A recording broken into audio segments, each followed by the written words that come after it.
Hello, listeners. My name is Karen Massier, and I'm going to tell you a little bit more about myself and why I chose to apply to the Intercontinental Masters in Adult Learning and Global Change at UBC.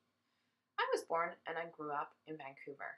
At the time, Vancouver was much smaller and wasn't quite yet as multicultural as it is now. In school, there were a few foreign students that I remember, and I was always interested in their way of life. It seemed so interesting to me. Now, Vancouver has grown up and is a huge international city full of so many cultures. I currently live in a smaller city, Abbotsford, that is about 45 minutes east of Vancouver. My first and foremost hobby is photography. I have been interested in photography since back in the old film days. Funny how I can say that now in the digital age.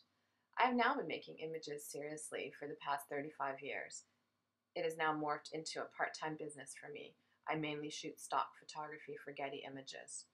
I also love to travel. I don't have a favorite place yet, as there are so many interesting places in the world to visit. In addition to traveling extensively in North America, I've also traveled to Asia, Central and South America, and Europe. I am also considering a trip to Southeast Asia this Christmas break, but have not decided yet.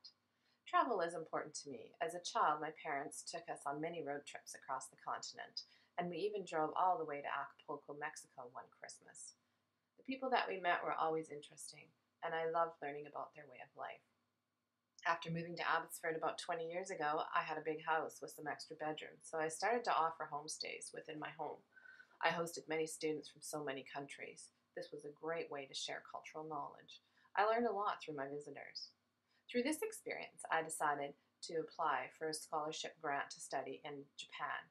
To my surprise, I was accepted, and I spent 3 months in Japan. This was my first time to be away from North America this long, and it was a real interesting experience. I was able to understand the meaning of culture shock and experience the different stages that a person goes through.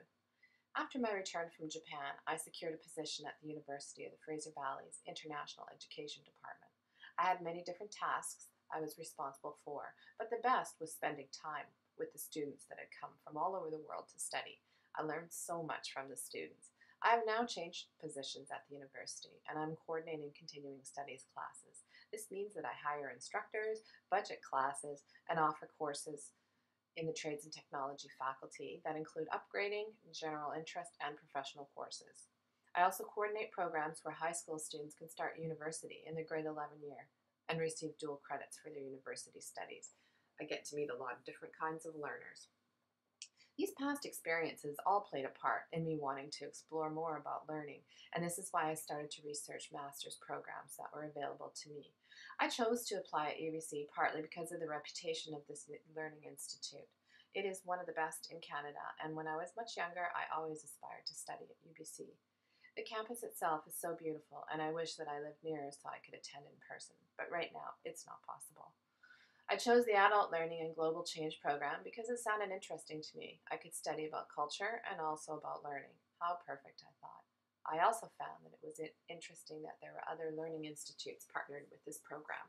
What excited me most about the program was that I would be interacting with people from all over the world. I feel that I have finally found my direction in life. I'm not sure what I will do once I have completed this master's program. I would like to be able to use my new knowledge at the University of the Fraser Valley and work again with international students. I have also been inspired by my cohorts in this program to possibly teach abroad. I'm not really sure where this program path will lead me, but for now, I will enjoy the learning journey and see where it takes me. Thanks for listening.